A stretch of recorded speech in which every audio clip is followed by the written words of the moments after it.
Welcome to Open House, the real estate and mortgage show on News Talk 580 CFRA. With Frank Napolitano and Paul Rushforth, here is Steve Gregory. Does it get any better than this?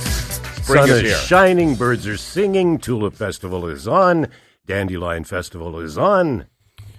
I haven't seen any yet. Dandelion Festival, I have. I'm Have starting. you? I Yeah, haven't I'm seen starting any to see yet. the dandelions. I'm lucky I haven't seen any of my lawns, but they'll come. They'll be here. Oh, yeah. Yeah, they'll be here. A week or two. They're yep. such a beautiful flower. Aren't they, though? They're so beautiful. They're dandy. They're dandy.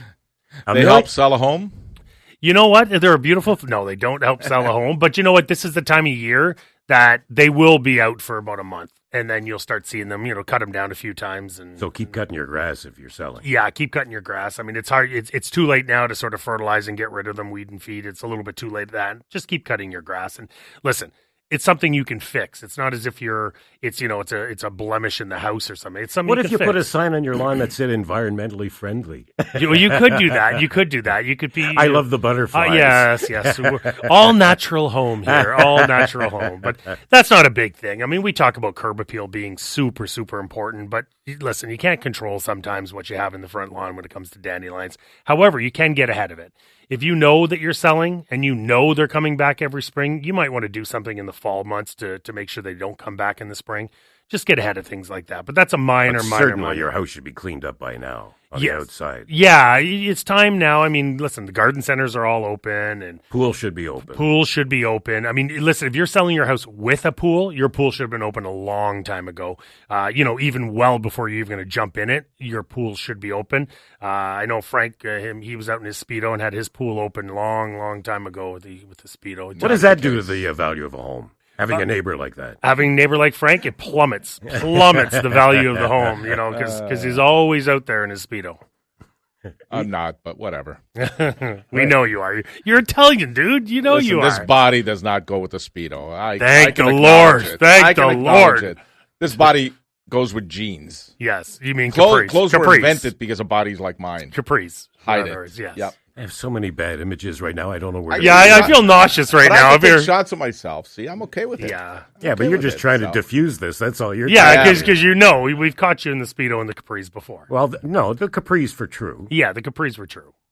The shorts, long shorts. All right, let's get into All right, business. let's talk go. real estate and mortgages there we and go. jobs. Yeah. And Jobs. You want to talk about jobs already? what jobs? Yeah, there are no jobs. Unemployment up to 6.9% in April. Not even the tariffs' fault yet. No. As much as they'll talk about the manufacturing. Well, some of or it as is a result tariffs. of Some of tariffs, it is but very tariffs. few. Well, 30,000 jobs in Windsor.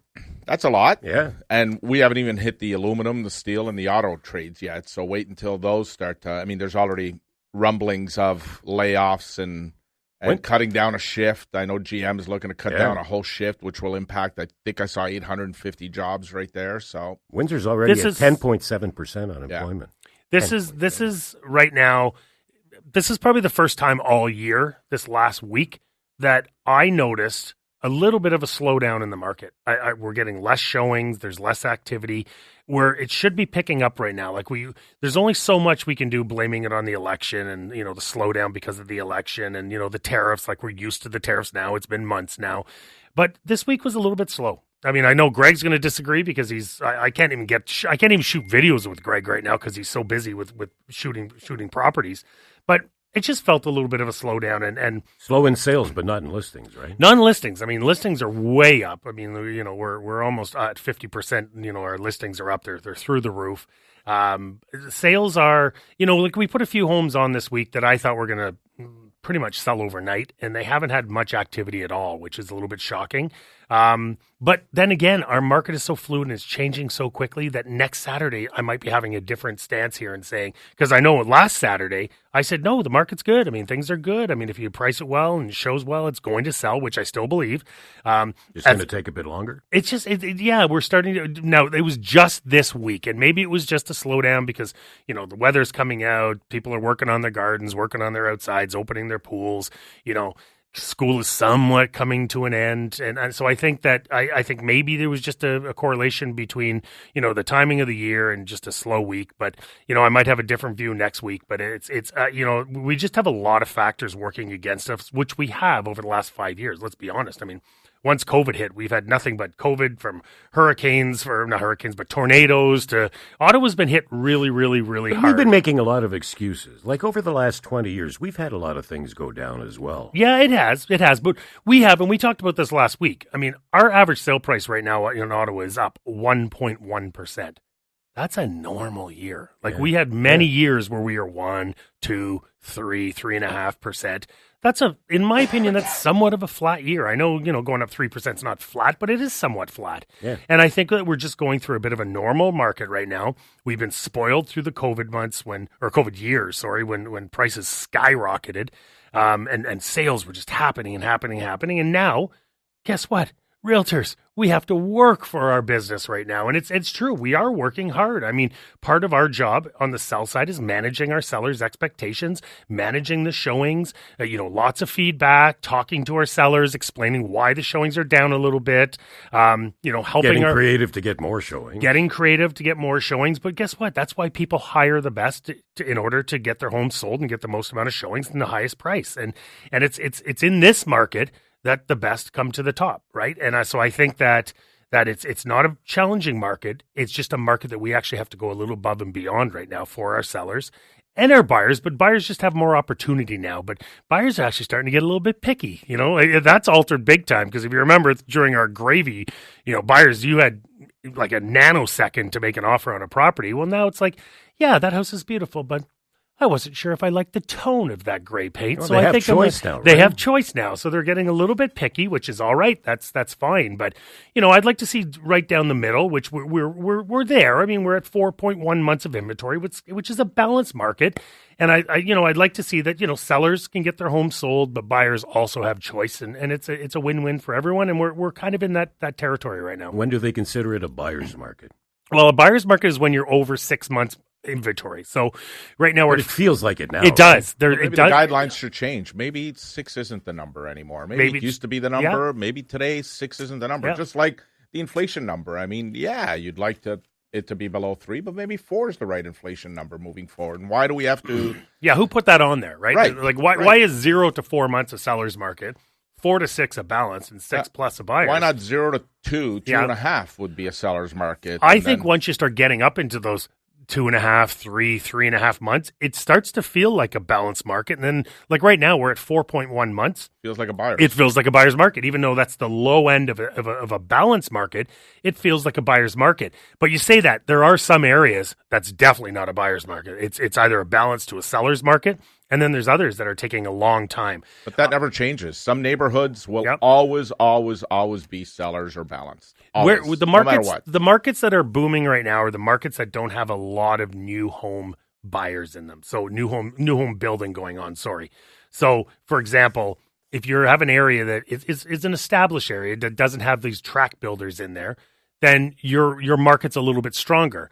Where you have a little bit of a slowdown is some of the subdivisions that have tons of builders building lots of product because they need to get absorbed. Now, more people are moving to those areas, but there's actually more product. So those areas are starting to slow down just a little bit. What happens if we start getting these prefab homes they're talking about? Well, that's, you need to have those prefab builders though, right? And there's not a ton of them out there. I can name a few that I'm not going to, but there's a few prefab builders. But the problem with some of those prefab builders, a lot of them don't have the deep pockets to build as quick as they want. The government's going to help them, aren't they? They are, but it sounds that way anyway. Sounds that way, but you still got to have some sort of deep pockets to get these prefabs off the ground, and a lot of them don't have those deep pockets. So I would like to think some of these prefabs are gonna pick up a little bit of the speed, but I don't know how popular they're going to be compared to the normal builder. So let me rephrase that. If we build a lot of new homes like we're supposed to, what happens to the resale market then? Well, it all depends, right? I mean, we're bringing in almost 500,000 immigrants a year to Canada. We need homes. We're desperate for homes. Right now, the problem being is even though we have lots of homes on the market, some of the buyers have gone out of the market because of job security, because of tariffs, and because of interest rates. I know they're coming down, but they're still much higher than what they were for some people. So that's why there's still a lot of buyers still on the shelf waiting. Those buyers come off the shelf, we definitely don't have enough inventory. So we definitely need new home builders. Will all these new homes affect the resale market? No. It won't, because new home buyers and sellers will be going to the resale market. Resale market will be going to the new homes. It's cyclical, and to be honest with you, we just don't have enough homes. So we need more homes, whether it's resale or whether it's new homes. Just get them built. I don't think we can blame rates anymore, can we, Frank? Can't blame rates, except for we're now hitting our 24-month period. So the next 24 months, we're having Canadians that are having their mortgages mature that are probably in the ones. So if you took a 5-year fixed 5 years ago, you're now at 1.69, 1.79, and you're having to renew into a 4% mortgage. That's big. Your bank book's going to take a hit now every 2 weeks or every month whenever you make your mortgage payment. So, but if you're looking for a home for the first time, 4% is not horrendous. It's not horrendous, except for, again, 5 years ago, the average home was 400 and something thousand. Today, it's 600 and something thousand. So, well, that's Paul's fault. Yeah. I did have a man one day yell at me saying, "You slimy realtors have jacked up the prices of homes," and I'm like, "How are we responsible for this? A home's value is what a buyer's willing to pay." To be honest with you, well, that's exactly what it is, and I tell people all the time: your house is only worth what somebody's willing to give you for it. Yeah, doesn't matter what a realtor says, doesn't matter what an appraiser says. At the end of the day, it's truly worth what somebody's willing to give you for it. So. The appraiser is just there for lending purposes. The realtor's there if you're interested in selling your home. That's what the realtor's there. Or buying, yeah. But ultimately, if nobody wants to buy your house or nobody thinks the price you're advertised is enough and nobody gives you an offer, it's not worth that much. So what is the rate at now, the prime rate? Prime rate's at 4.95, so 2.75 Bank of Canada, and obviously there's a 2.2 difference hike to get it to where the banks are at 4.95. The anticipation is, a neutral rate to a lot of people is 2%. So that would mean that prime rate would go down to 4.2, which wouldn't be horrible. The key is the fixed rates, though. Canadians live on fixed rates. They're up a tad, eh? They're up a tad. The bond market's been up because of the inconsistencies and tariffs and what inconsistencies? Yeah. But more because of what's happening in the U.S. So, again, the U.S. is an example where in Canada our unemployment rate went up. In the U.S. it doesn't because somehow they magically create all these jobs and then after revisions are done, those jobs disappear. But, and I don't read books, but Paul reads books, surprisingly, I know. Sorry, I'm educating myself. Yes. How stupid am I? You read the Obama book. Probably the last thing I would have admitted to on the air. Yeah, exactly. I don't, but Paul does. Paul's really smart. He reads. I read the equivalent of 5 books. It's just not a book. Yes. I read articles. But Paul, you read the Obama book where he indicated in there, you said that the job report is just this number that comes out of thin air, it feels like. Well, he in his book, he talks about when he took over as president, the job report just before he took over, I can't remember the number, but it was like 250,000 jobs were created. And he takes over. He's like, no, it wasn't. And so his first job report was, we just lost 100,000 jobs. And don't quote me on those numbers, but he was like, his first, announcement as president was the job report. And he knew for a fact the one before was a lie. So he says a lot of times those numbers are just come out of thin air. They don't know where they come. Did you read that book before or after The Little Engine That Could? Well, it was a really, really hard read, but I had someone read it to me. Took him a year. Nice. I think I can. I can. 521-TALK, 521-8255. We'll be right back. Welcome back. Frank Politano here. Paul Rushforth here. You got to love when, excuse just I'm interrupting here. I know you're about to ask a question, but you got to love when Greg, because of the conversation, how rude Frank takes it off air, Greg has to say, recording, so my assistant Jocelyn doesn't actually see how rude Frank is. 100% no, that's got nothing to do with me. Oh, maybe it is me then. You do know we're on now, though, right? Oh, we are. Sorry. Okay, sorry. My bad. So what did you say Prime was? Prime's $4.95. 1981. What do you think it was? 1981 would have been 18. I say 21. Like 2021. It was 22 and 3/4. Yeah. 22. So, a 5-year mortgage was $21.75. So at the end of the year, now keep in mind the values back then were like what, $29,000 for a home. So were the wages though. Well, yeah, but what I'm saying is, so to start year one, the value of your home, your mortgage is at $29,000. The end of year one, your mortgage is at $28,995. Like they you were nothing. You were paying like $100 every 5 years in principle. Yeah, but it's all relative. Again, I mean, it's it's easy to say, but. Well, that's why I said it. Well, what was it like back then, Frank? What was it like back then when you had a mortgage? Steve will know more because I didn't have a mortgage. I was still in high school. But that being said, I was in my best 6 years of my life in high school. So. Yeah, I agree. And that was grade 10.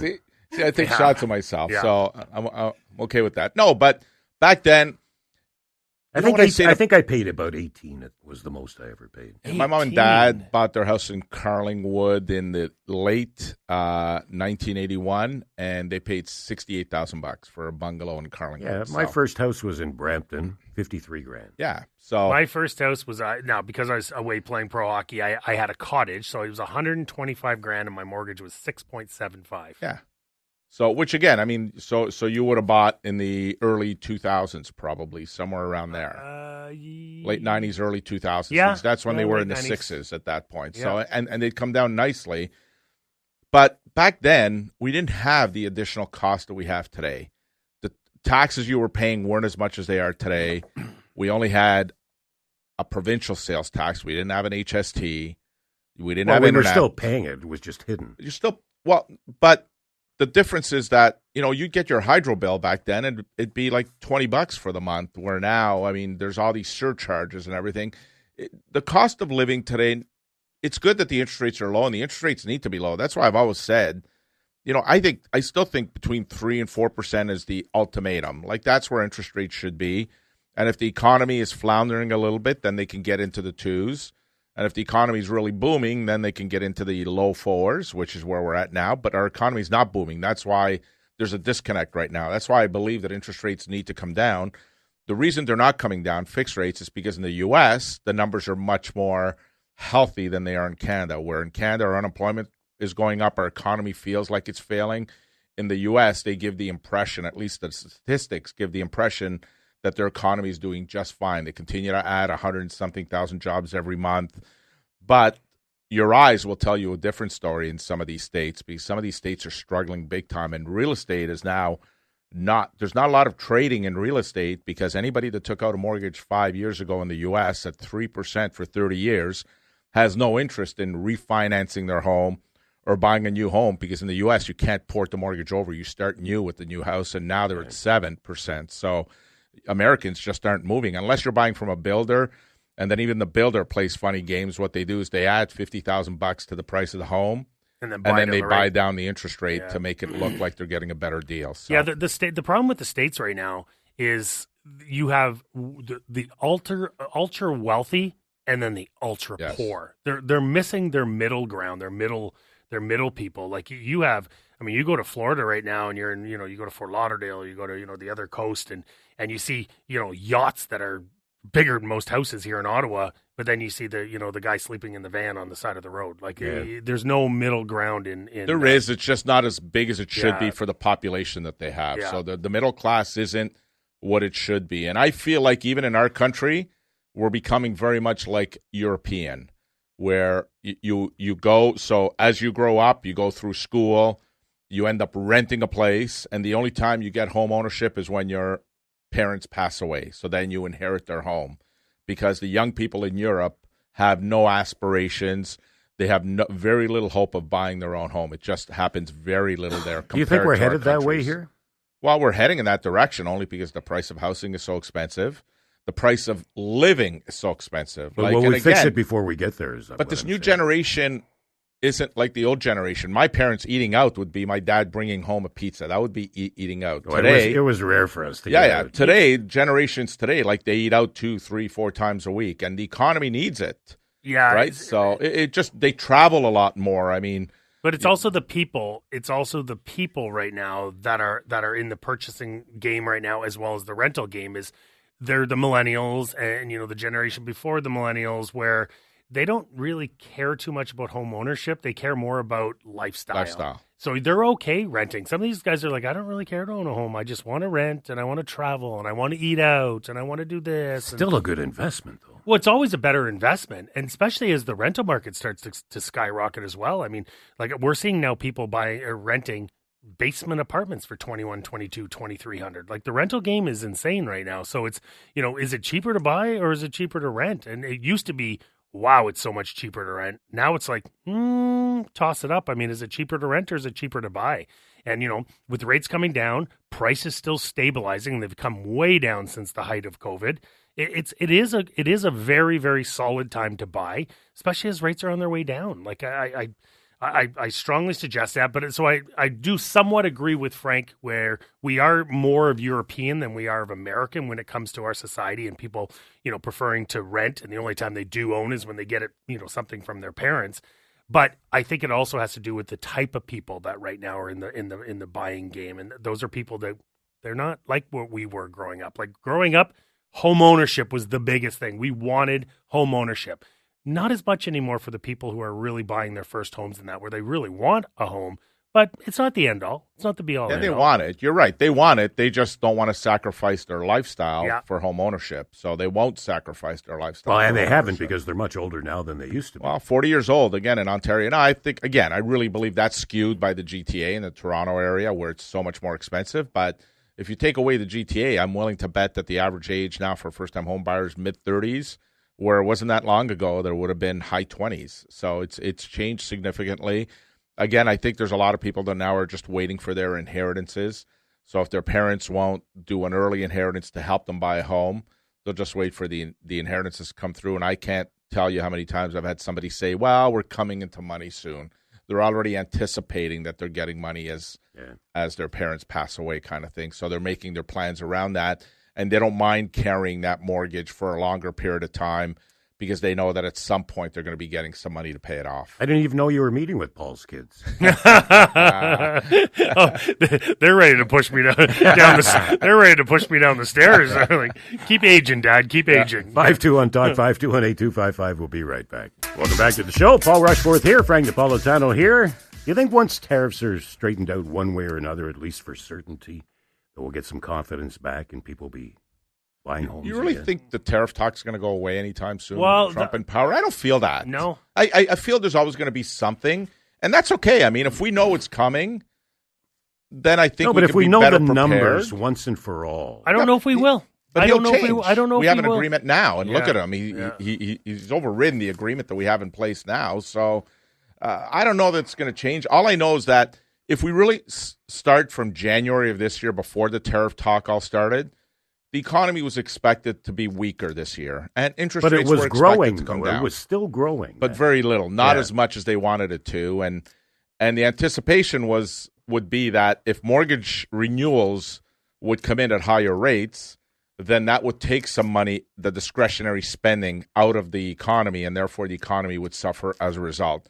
On top of that, now put the tariffs, and that's why we're seeing that there's the uncertainty where Bank of Canada, now based on the job report yesterday, there's every reason to believe the Bank of Canada should be dropping prime rate by a quarter point on June 4th. The only thing I think that's going to prevent them from doing it is when the inflation report comes out. If the inflation number can stay still, then I believe that we're going to see. Now, oil prices have come down tremendously in the last month, so there should be every reason. I haven't seen it at the pumps, though. Well, you don't see it in the morning. Somebody needs to help me understand. Or summer. No, but somebody needs to help me understand how it's $1.36 in the morning and it's $1.16 at nighttime. What happens in that 12-hour span that it goes down by 20 cents a liter? It doesn't make any sense. Yeah. And why anybody would gas up. I think you need to teach these gas stations a lesson, and nobody should put fuel in their car until like 5 in the afternoon. Just abandon all gas stations in the morning and teach them a lesson not to do this, because they're clearly making money when it's at $1.16 at nighttime. So imagine what they're making in the morning, and it's nothing but profit driven, in my opinion. But I do think the tariffs are kind of a new normal. I really do. I think what's going to happen is we're going to iron out what the plan is and what needs to happen, and then that's probably going to be the new norm. So if you're sitting here waiting for these tariffs to disappear, listen, we got 4 years of Trump. They're not disappearing. Oh, even more maybe, because I think he wants to do even more. But anyway, Trump 2028, I heard. Do the tariffs affect the Ottawa market, though, as much as other areas? Well, yes, but maybe not as much as every area. But listen, the tariffs are affecting a lot of jobs. Anytime you affect jobs, you affect every market, right? But that's what I mean. Are they affecting jobs here? Well, listen, not as much the government jobs. I mean, we saw there's a lot of government employees that were very excited that the Liberals were back in, and we're a government town. Let's be honest, we're a government town. So we're never as affected as a different town. Whereas, other people aren't as government as we are. So we're a little bit insulated and blessed in that way. But they are going to affect everywhere. Anytime you are affecting jobs, you're affecting security, and you're affecting confidences. Yeah, you're affecting people's confidence. And I think that's the biggest thing that these tariffs have done is they've created fear. So you have a lot of people who probably are stable in their job, but they have the uncertainty that maybe they may not be stable in their job, even if they are. So the confidence is down. They're paralyzed. They don't want to move. They don't want to do anything. And that's what tariffs are doing to most economies and most cities. And even if you're stable in your job, there's still some part of you that worries about your job because of all these tariffs, and you just don't do anything. So I think until this becomes the new norm, kind of like when we went through COVID, it became the new norm. I think until we realize this is the new norm, we are still a little bit paralyzed in our market and in our economy right now with the tariffs. So you're thinking it's going to take a long time before we make any kind of a deal? I do. I mean, it's first of all, you're dealing, and once again, I'm not for him or against him when we talk about Trump, so don't say, pounce on him, huh? I'm not for him or against him, but I will tell you, he's not the easiest man to deal with. I can tell you that. You don't think? No. You don't think? He's not the easiest man to deal with. Now, if I was in power, I would take care of that. But I'm not in power. But I think you'd be the easiest guy. You'd be in power there because any other politician doesn't know how to handle Donald Trump, and he can come out and gloat about the fact that he's got a trade deal with the UK, but nobody knows what it is. Even his own people don't know how to handle it. 100%. You know how you deal with a bully? You become a bully. That's how you deal with a bully. And but nobody wants to do it, I guess. So I would. At the end of the day, we're all in there. But all got too much to lose. So how's it impact us here? I don't think tariffs impacts us as much as it impacts the country. That's the problem. So it'll impact Southern Ontario's feeling it already. You know, I think Oshawa's going to feel it clearly if GM gets rid of a shift. Will go up, which is Toronto. I mean, if which is Toronto. Oshawa, it's Toronto. Yeah, well, Toronto will say that. GTA is everywhere outside of Ottawa, so pretty well. So, but, you know, at the end of the day, the hardworking Canadians are going to pay the price for all of this.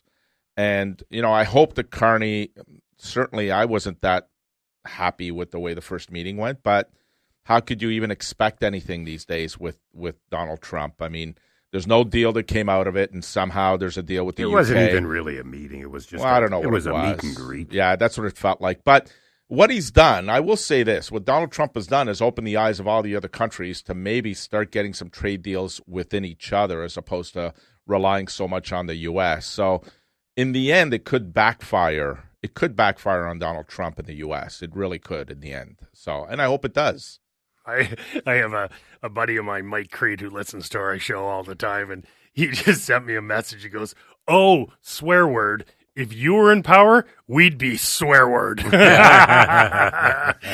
Thanks, Mike. I agree. Hey, you do have a little bit of power. You have the power to sell homes. Well, yeah. Actually, you do have a lot in common, come to think of it. You're both in real estate. Thanks, Steven. Now, he's ahead of you in bankruptcies, though. So he is. He's got more bankruptcies than I have, for sure. Yeah. You don't have any. I have zero. Yeah, well, probably worth mentioning that. Yeah, I have zero. Absolutely. Absolutely. Yeah. But you know what? There's some people that believe what he's doing is going to straighten things up, and there's other people who just can't stand the man. And the problem, I just think this is all unnecessary. The problem is he's arguably one of the more powerful people in the world as the president of one of the greatest countries in the world. Yeah.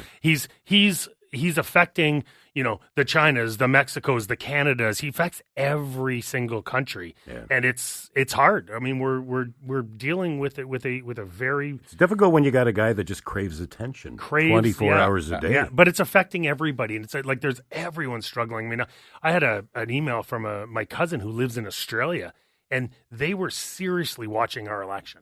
And I was like, well, why are you guys watching our election? He says, well, we need to know who's standing up to Trump for us. Yeah. It's affecting. I was like, that's affecting you guys that much? And he goes, oh my God, it's affecting us big time. Affecting the world. You should see what's happening in New Zealand and what's happening in the UK.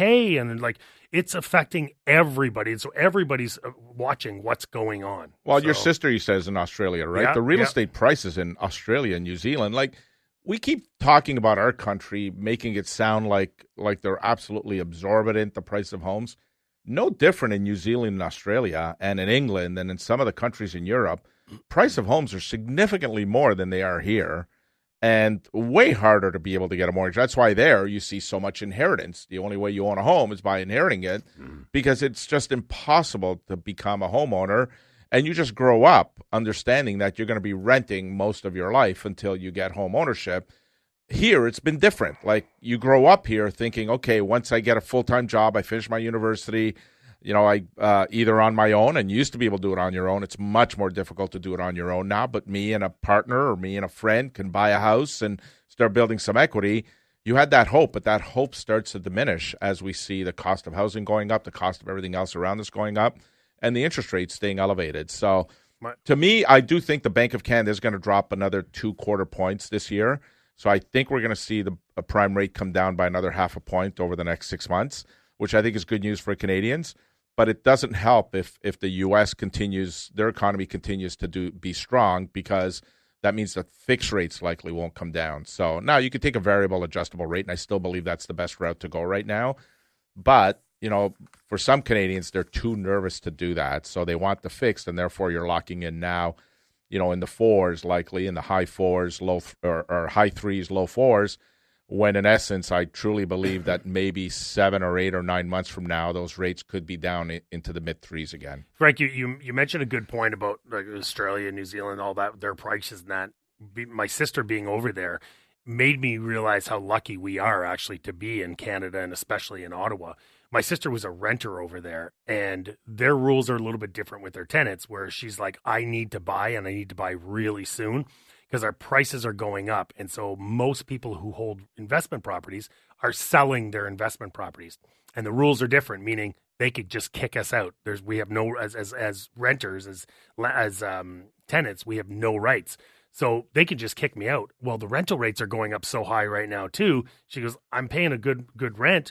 I won't be able to find another rental. So she had to buy. So she had to spend $1 million to buy a little tiny townhome. Wow. In where she is in the Gold Coast. And the Olympics are going there, I think, in 2032. And she said her area is primed to double in price, and their prices are already insane. Yep. Like, to get a home there, we're not talking, $1 million. We're talking, $10, $15, $20 million for homes over there. And so we're very lucky where we are in this capital city, how affordable it is. And as much as we complain, rates are high and we need to get the rates down and prices are skyrocketing and that. Well, the truth is we're a very affordable city. We're very lucky to be not only be in Canada, but to be in Ottawa as the capital city. What is holding people back right now from pulling the trigger? I think uncertainty. Is it rates? Is it tariffs? No, it's not rates. But we do notice, though, as the rates come down, people get more secure and look to buy more. So, which is great. So this 1/4 point, if it does happen in June, then that will bring people off the sidelines. And we will. It's confidence. Right now, there's a lot of uncertainty. I mean, people are scared for their jobs. People are scared because of the tariffs. They're scared because of the rates. They're scared because of this. But I'm telling you, I look at the numbers. I look at the metrics. And if you look over history, we're in the same market as we were in 2017, where the rates are very similar. The inventory is very similar. The sales are very similar. And we saw what happened. 2017 led us into some really strong years. And I do believe it's a great time to buy. Now, I know at the start of the year I was a little cautious because I didn't want to come across as, oh, you're just saying that because you're a realtor and you'd like to make money. And the truth is, I think it is a wonderful time to buy because the rates are good and they will come down and the inventory's through the roof. And I do believe we're not going to have an explosion, but we are going to have an increase. We definitely will. So I think right now is the perfect storm to get into the market and to buy. And if you're sitting on the sidelines and waiting, I think you're making a big mistake. But the only thing I'll challenge you on that is you're right. 2017, the rates were very similar to where they are now. The difference is that the houses have doubled in price and the wages haven't doubled in. And that's where the people struggle. That's where Canadians are struggling right now, where the wages haven't kept up with the price of housing. So that's because otherwise you're right. People would be buying left and right now but if the wages had doubled. But our housing is not insane, meaning we are just caught up to where I believe we should have been. So when you look at a single family home and you're looking, let's say, a 2,200 square foot home, during the COVID period, that had a 1 in front of it all day. Like that was $1 million plus all day. Those are now in the low 8s to mid 8s, sometimes high 8s. Like you can get a very good home for a good price. And people are like, yeah, but it's so expensive. No, we've caught up. We are where we should be. Now, what we were during COVID, no, that's not where we should be. That's Toronto, that's Vancouver. Like, that's not where we should be. Right now, where our prices are is exactly where we should be as a strong capital city with the strongest workforce in Canada. So I do believe that we are where we should be, and prices are only going to go up from here on in. They're not coming down. Can you make the best deal right now than you could in the last 2 years? In the last 2 years? Absolutely. There's so much inventory in the market right now, and I'll be brutally honest, there is some dogs on the market right now. And so if you have the appetite to buy a dog and fix it up, and I don't mean to be rude, but a home. My dog is offended right now. Yeah, you know what I'm saying. But a home that cute. A home that doesn't show as well as it should, and they've neglected it, or they haven't have had the upkeep, then you can get those at a good price. If you're handy, or you have someone who's handy, you can get them at a great price right now. And there's an influx of listings on the market. And if you can get into the market right now, I do believe you're going to be in the driver's seat. And 2, 3, 4 years from now, you're going to say, I listened. And I'm glad I got in right now because I do believe the market is going up. Or Paul will buy it. Or I'll buy it. 521-TALK, 521-8255. We'll be right back. Welcome back to the show. How's your buddy doing with his townhomes? Charles Clement with Clement Homes? Yeah, very, very well. Like I said, he's building a great product. We have lots of townhomes in Rockland. We have them going up in Russell. We have condos on the golf course. I'm surprised by the prices of those, too. I saw them on your website. Yeah, you can literally get into a townhouse in Rockland or Russell, but in Rockland, you're backing onto the golf course. You can get in for $499,900. Same with Russell, $499,900 for a gorgeous townhome, fully upgraded.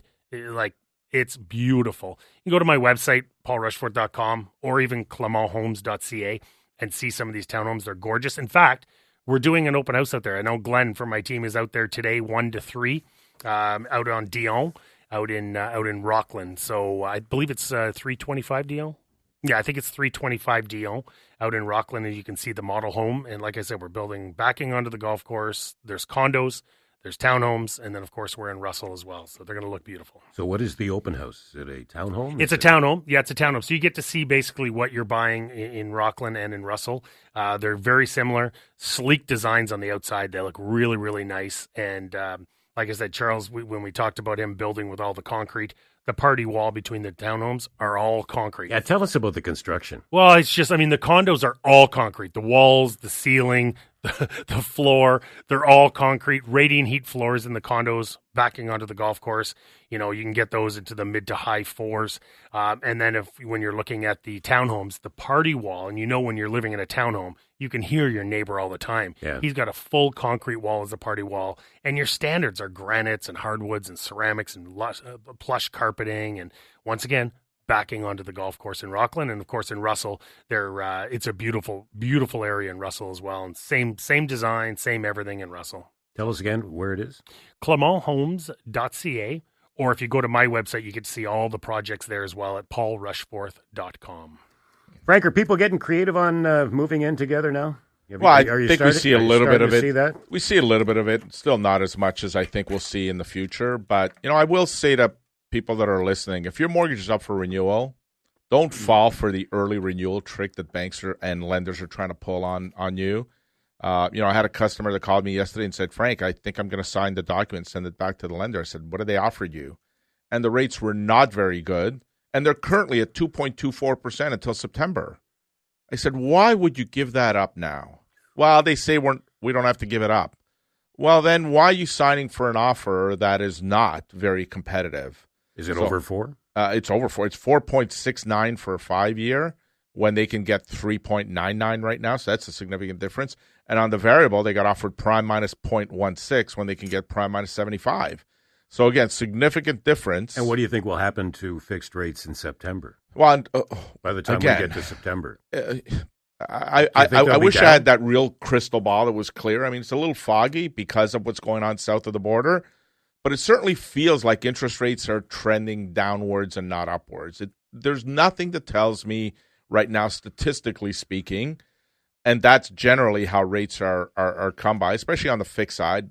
In the U.S., it feels like numbers are made up, job numbers are made up. Now, their concern in the U.S. is going to be inflation.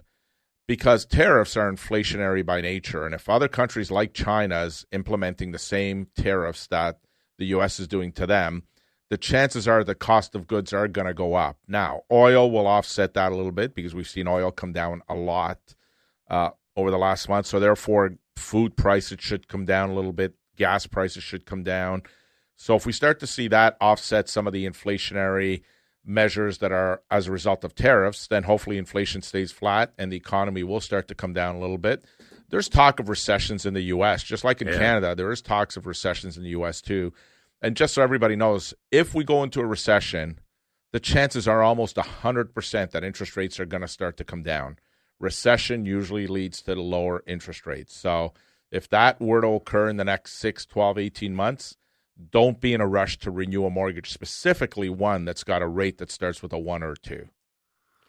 So what do you think is going to happen in June? Do you think they're going to come down that quarter point? I feel that if the inflation number stays below 3%, I think the Bank of Canada will be in a position to lower prime rate by another quarter point on June 4th. That's what it feels like right now. All right. I'm bracing for a quarter point. I'm hoping it's a quarter point. Worst case scenario, it's going to stay flat, but I think that the quarter point is more likely to happen after the job report that came out yesterday, which included 37,000 jobs as a result of the election in April. Yeah. So those 37,000 jobs are going to disappear already in the month of May. So now on top of that, whatever the tariffs may bring, it feels like the unemployment report is going to start with a 7, the next one that comes out. Birthdays, I got a couple.